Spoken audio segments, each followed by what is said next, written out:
Merhaba arkadaşlar, kanalıma hoş geldiniz. Bugün ters su kültürü uygulaması ile ilgili kısa bir video hazırladım sizler için. Bu uygulama işe yarayacak mı bakalım, deneyip birlikte göreceğiz. Şimdi öncelikle toprağından arındırarak başlıyoruz.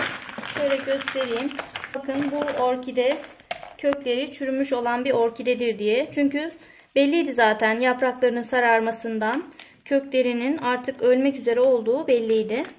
Şöyle açıyorum, bakıyorum. Şimdi bu köklerini yıkayacağım ve çürük köklerini arındıracağım. Arındırırken şunu da söylemek istiyorum. Bakın dış kabuğunu soymanız yeterli. Bakın şurası çürük. Bunun sadece kabuğunu çıkarıyorum. Şunlar hala su emeceği için bunlar bize fayda sağlayabilir. Koparmanıza onları kesip şunları tamamen ip gibi kısımlarını kesmenize gerek yok. Şimdi bunu hemen temizleyeceğim. Temizleme yaparken şuna dikkat etmenizi istiyorum. Bakın. Bu orkidenin köklerinde mantarlaşma, hastalık söz konusu olabilir. O yüzden bir Arap sabunu ve su karışımı ile yıkamanızda fayda var. Bunun için de nasıl yapacaksınız? 1 yemek kaşığı Arap sabununu 1 litre suyun içerisine koyup şöyle orkideyi içinde yıkayabilirsiniz. Dal yaprakları da, kökleri de dahil olmak üzere her yerini iyice yıkayın. Ben de şimdi hemen yıkama işlemini yaptıktan sonra yapacağımız aşamaya geçeceğim. Temizleme işlemini yaptım arkadaşlar. Gördüğünüz gibi çok fazla sağlıklı kökü yok. Köklerin çoğu çürümüş. Yapraklar yine sararmış. Şimdi yapraklar konusunda şunu söylemek istiyorum. Bakın bu yaprak artık sararmış. Bu artık hiçbir işlevi olmaz. Bunu yavaş yavaş zaten bitki atacağı için bunu bekletmenize gerek yok. Bu şekilde koparabilirsiniz. Ayrıca şunu da göstermek istiyorum. Bakın bu da aynı şekilde sararmış. Buna ne yapsanız da bu bitki artık bunu kurtaramayacaktır, düzelemeyecektir. Şimdi bunu koparmak belki biraz zor olabilir. Eğer zorlanacağınızı düşünüyorsanız şu şekilde şuradan hemen şöyle ikiye bölüyoruz. Şöyle bölebilirsiniz. Böldükten sonra iki tarafından ayrı ayrı çıkarabilirsiniz. Şu taraftan bunu da koparıyorum. Bu şekilde yapraklarını temizledim. Sararan yapraklarını kopardım. Sararan yaprakları koparmanız neden önemli? Şöyle açıklamak istiyorum. Bakın mesela bu kısımlardan daha önceden kökler çıkmış. Şuralardan kökler çıkmış. Bu kök çıkan yerlerden artık kökler çıkmış ve kurumuş oralar. O kurumuş kısımlardan tekrar kök verme ihtimali yok arkadaşlar. O yüzden kök verecek yerleri şuralar olacaktır. Yani buralardan kökler çıkar. Şuralardan, şu odunsu kısımlardan tekrar kökler çıkmaz. Bunlar eskiden çıkmış, kurumamış olanlar. Ama bu diğer yerler kuruduğu için artık bunlar odunsu kısım. Ve bu alt kısımlardan hiçbir şekilde kök çıkmaz. Ama bize avantaj sağlar. Nasıl avantaj sağlar? Mesela su kültürüne koyduğunuzda, bu odunsu kısmı su kültürüne koyduğunuzda çürüme olmaz. Bu yavaş yavaş suyu çeker, nemi toplar ve yukarılardan kökler çıkacaktır. Bu konuda bunlara dikkat etmeniz gerekiyor. Şimdi şu kısımlardan yavaş yavaş kökler elde etmeye çalışacağız. Bunu da daha önceden size su kültürünü anlatmıştım. Su kültürü ile ilgili videolarımı kanalımda bulabilirsiniz. Veya pet şişe içerisinde yosunla köklendirme yapmıştım. Köksüz orkideye. Bunun yine kökü var ama özellikle köksüz orkidelere onu yapmanızı tavsiye ederim. Şimdi buna da farklı bir yöntem uygulayacağız. Buna ters su kültürü yapacağız. Ters su kültürü yaparken kökleri değil de yaprakları su ile temas edecek. Şimdi hemen onu nasıl yapacağımı size göstermek istiyorum. Şimdi ters su kültürü için bu şekilde bir şişe kullanacağım. Benim orkidem biraz büyük olduğu için ebatları 5 litrelik bir pet şişe kullanıyorum. Siz de isterseniz daha küçük olanları kullanabilirsiniz. Şöyle keseceğim buradan. Bu şekilde pet şişeyi kestim arkadaşlar. Şöyle açılır kapanır vaziyette olacak. Sera görevi görecek. Şimdi alt kısmına birazcık şöyle çakıl taşlarından koymak istiyorum. Normal çakıl taşı veya misket bile kullanabilirsiniz. Şöyle biraz koyacağım. Şimdi orkideyi şöyle alıyorum.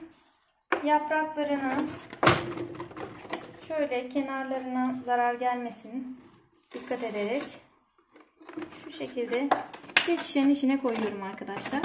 Kapak kapalı olacak. Sadece yapraklardan çok az su alacak. Şimdi suyu nasıl ekleyeceğiz, ne kadar ekleyeceğiz onu göstermek istiyorum. Çok fazla su kullanmıyorsunuz arkadaşlar. Yaklaşık yarım santim, 1 santim aralığında olması yeterli.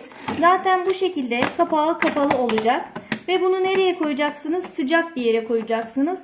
25 derece, ortalama 25 derece olan bir yere. Hatta güneş gören bir yere koyarsanız çok daha iyi olacaktır. Bu şekilde güneş gören bir yere koyacağız. Çok fazla açmanıza, havalandırmanıza gerek yok. Bakın ne kadar kapatsak da şu kısımlarda hafif aralıklar var. Buralardan yeteri kadar hava alacaktır. Bu şekilde sıcak olan bir yerde de olunca ve güneş alınca nem ihtiva edecek. Zaten iç kısmında böyle nem oluşacak.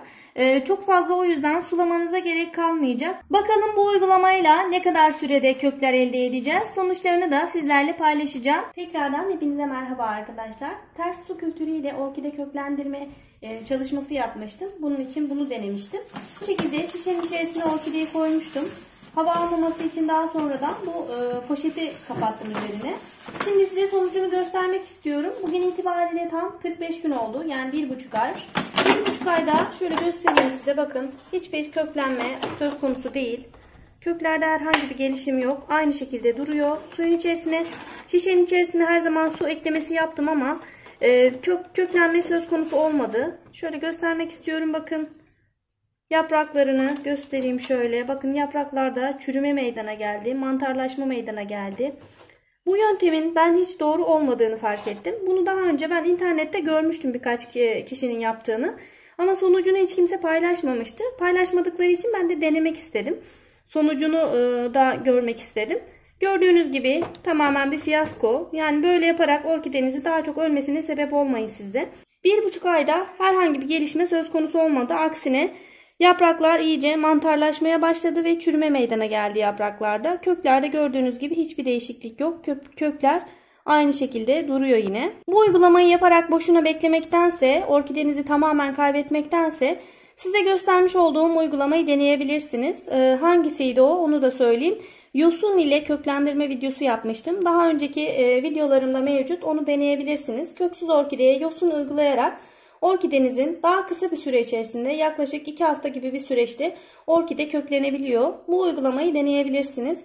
Yine su kültürü uygulayarak da orkidenin köklenmesini sağlayabilirsiniz. Ama dediğim gibi yosun uygulaması en uygunu. Yosunla çok daha hızlı bir şekilde köklenme söz konusu oluyor. Bu şekilde orkidenizi tamamen kaybetmektense onu deneyebilirsiniz.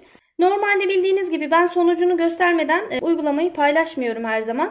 Bunu da bu şekilde denedim ve sonucunun uygun olmadığını sizlerle paylaşmak istedim.